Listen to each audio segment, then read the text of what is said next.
true. Nervous. Very, very dreadfully nervous I had been and am. But why will you say that I am mad?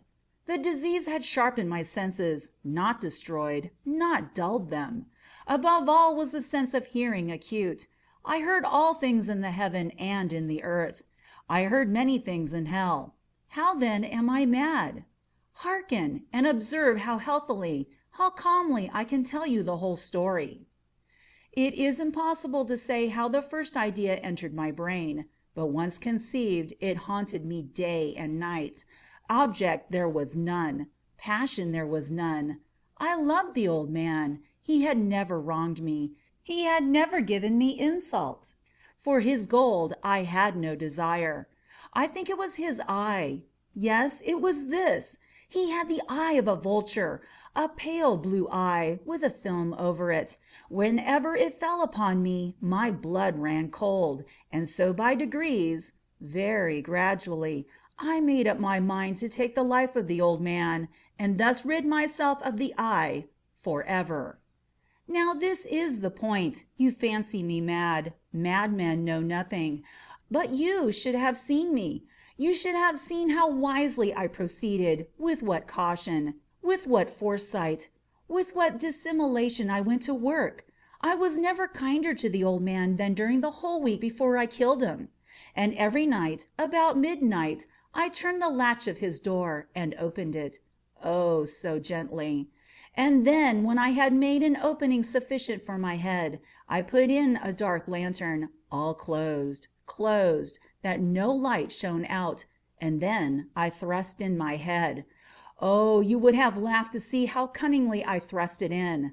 I moved slowly, very, very slowly, so that I might not disturb the old man's sleep. It took me an hour to place my whole head within the opening so far that I could see him as he lay upon his bed. Would a madman have been so wise as this? And then, when my head was well in the room, I undid the lantern cautiously. Oh, so cautiously, for the hinges creaked. I undid it just so much that a single thin ray fell upon the vulture eye. And this I did for 7 long nights, every night just at midnight, but I found the eye was always closed, and so it was impossible to do the work, for it was not the old man who vexed me, but his evil eye.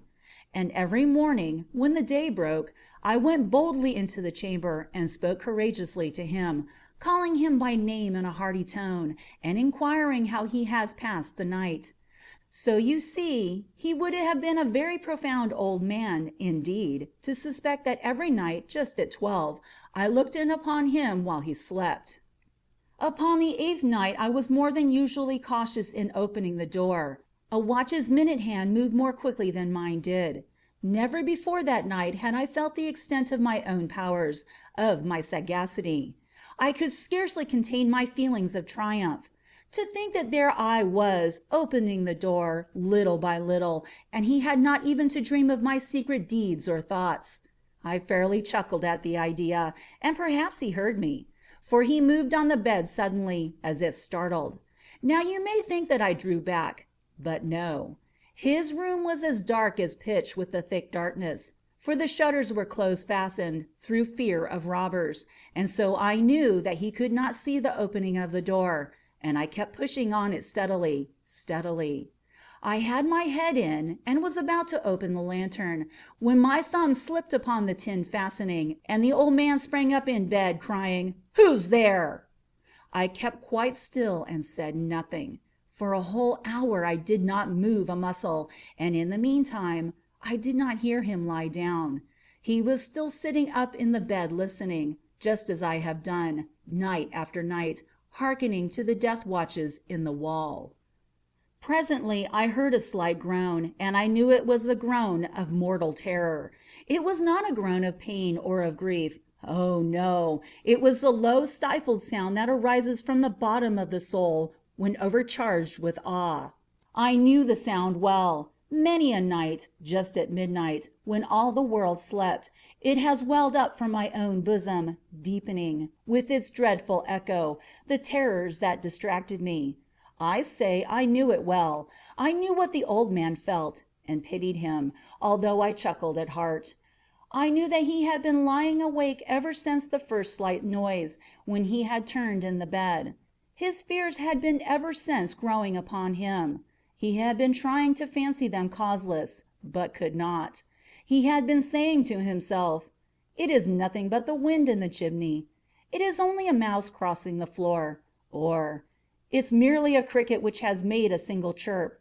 Yes, he had been trying to comfort himself with these suppositions, but he had found all in vain. All in vain, because death, in approaching him, had stalked with his black shadow before him and enveloped the victim, and it was the mournful influence of the unperceived shadow that caused him to feel, although he never saw nor heard, to feel the presence of my head within the room. When I had waited a long time, very patiently, without hearing him lie down, I resolved to open a very, very little crevice in the lantern. So I opened it. You cannot imagine how stealthily, until at length a single dim ray, like the thread of the spider, shot from out of the crevice and fell upon the vulture eye. It was open. Wide, wide open, and I grew furious as I gazed upon it. I saw it with perfect distinctness, all a dull blue with a hideous veil over it that chilled the very marrow in my bones. But I could see nothing else of the old man's face or person, for I had directed the ray as if by instinct, precisely upon the damned spot. And have I not told you that what you mistake for madness is but over-acuteness of the sense? Now, I say, there came to my ears a low, dull, quick sound, such as a watch makes when enveloped in cotton. I knew that sound well, too. It was the beating of the old man's heart. It increased my fury, as the beating of a drum stimulates the soldier into courage. But even yet I refrained and kept still. I scarcely breathed. I held the lantern motionless. I tried how steadily I could maintain the ray upon the eye. Meantime the hellish tattoo of the heart increased. It grew quicker and quicker, and louder every instant. The old man's terror must have been extreme. It grew louder, I say, louder every moment. Do you mark me well? I have told you that I am nervous. So I am. And now at the dead hour of the night, amid the dreadful silence of that old house, so strange a noise as this excited me to uncontrollable terror. Yet for some minutes longer I refrained and stood still. But the beating grew louder. I thought the heart must burst. And now a new anxiety seized me. The sound would be heard by a neighbor. The old man's hour had come. With a loud yell I threw open the lantern and leaped into the room. He shrieked once only. In an instant I dragged him to the floor and pulled the heavy bed over him. I then smiled gaily to find the deed so far done. But for many minutes the heart beat on with a muffled sound. This, however, did not vex me. It would not be heard through the wall. At length it ceased. The old man was dead. I removed the bed and examined the corpse. Yes, he was stone dead. I placed my hand upon the heart, and held it there many minutes. There was no pulsation. He was stone dead. His eye would trouble me no more. If still you think me mad, you will think so no longer when I describe the wise precautions I took for the concealment of the body. The night waned, and I worked hastily, but in silence. First of all, I dismembered the corpse. I cut off the head and the arms and the legs. And then I took up 3 planks from the flooring of the chamber and deposited all between the scantlings. I then replaced the boards so cleverly, so cunningly, that no human eye, not even his, could have detected anything wrong. There was nothing to wash out, no stain of any kind, no blood spot whatever. I had been too wary for that. A tub had caught all. Ha ha ha! When I had made an end of these labors, it was 4 o'clock, still dark as midnight. As the bell sounded the hour, there came a knocking at the street door. I went down to open it with a light heart, for what had I now to fear? There entered 3 men, who introduced themselves, with perfect suavity, as officers of the police. A shriek had been heard by a neighbor during the night. Suspicion of foul play had been aroused. Information had been lodged at the police office, and they, the officers, had been deputed to search the premises. I smiled, for what had I to fear? I bade the gentlemen welcome. The shriek, I said, was my own in a dream. The old man I mentioned was absent in the country. I took my visitors all over the house. I bade them search well. I led them at length to his chamber. I showed them his treasures, secure, undisturbed. In the enthusiasm of my confidence, I brought chairs into the room and desired them here to rest from their fatigues, while I myself, in the wild audacity of my perfect triumph, placed my own seat upon the very spot beneath which reposed the corpse of the victim.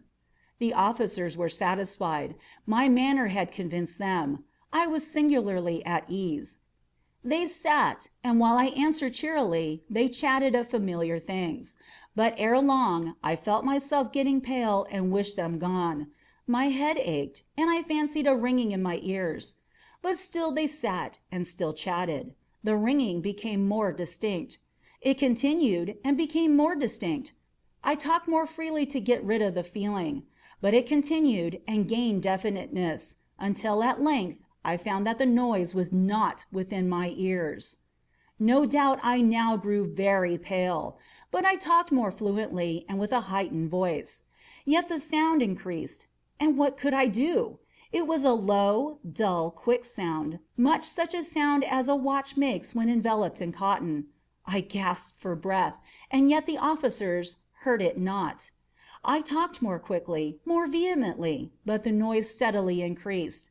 I arose and argued about trifles, in a high key and with violent gesticulations, but the noise steadily increased. Why would they not be gone?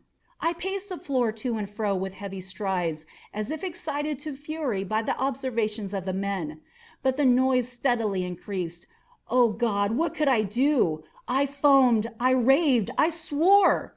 I swung the chair upon which I had been sitting and grated it upon the boards. But the noise arose over all and continually increased. It grew louder, louder, louder. And yet the men chatted pleasantly and smiled. Was it possible they heard not?